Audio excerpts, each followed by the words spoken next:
Hi guys, it's Sam here from Cornwall High Performance, back with you for another video today. Okay, our topic of choice today is surf-specific training and what you can do out of the water to improve what happens in the water. I've got myself 3 points here today of discussion, and the first one is surf-specific. So surf-specific training. Okay, so a hot topic on the internet these days is Bosa ball work, Indo ball work, Swiss ball work, lots of balance-based work that you can do to improve your surfing, okay? Now, I'm not saying there's anything massively wrong with this, however, how much is it actually benefiting your surfing? In our opinion, probably not a lot. What is going to benefit your surfing?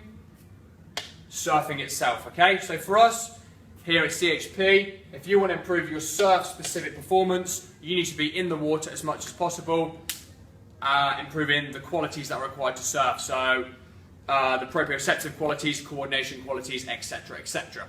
Okay. However, when the waves are not on, you're going to want to get into the gym and make some improvements in the gym based around your surfing. So that leads me nicely into point number 2. Okay, flexibility and mobility. What shapes do you need to make to surf better? So what you need to do is have a little look at some surfers and see what positions their bodies are going through when they're surfing, anything from the paddling to the pop-up, the whole aspect, okay? This again comes back down to flexibility and mobility. So an example would be when you're lying prone on your board, your arms have to be up and over your head, okay? If you can't get your arms up and over your head without some form of compensation, then you're doing this in a dysfunctional pattern. That's going to then carry over into the water and you're going to be moving in a dysfunctional way, okay? So you've really got to look at what happens when you're surfing and try and hit those shapes in the water. Sorry, in your on-land specific training. Okay, point number 3, strength. Okay, for us at CHP, strength is the foundation to nearly everything. I've come up with a few little pointers here, how improving your strength, your full body strength, will improve your surfing, okay? So, first point is paddling speed, okay? If you've got a good strength base, that's your underpinning factor for power. That means you're going to be able to produce more force. That means you're going to be able to paddle faster. Simple as that, okay?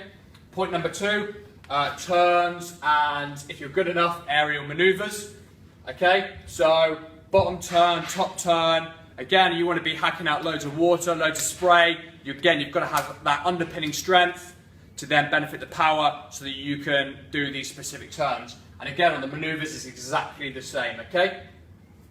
Third pointer, injury prevention. So if we're strong through the body, that means our joints and our muscles and surrounding tissues are going to be robust. That's then going to serve us better in the long run, okay?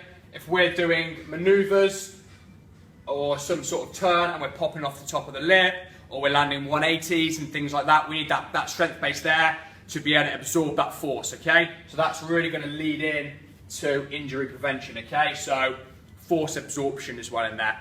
I've just touched on 3 simple things that you guys can do to improve your surfing on land programs. Keep tuned for more CHP videos.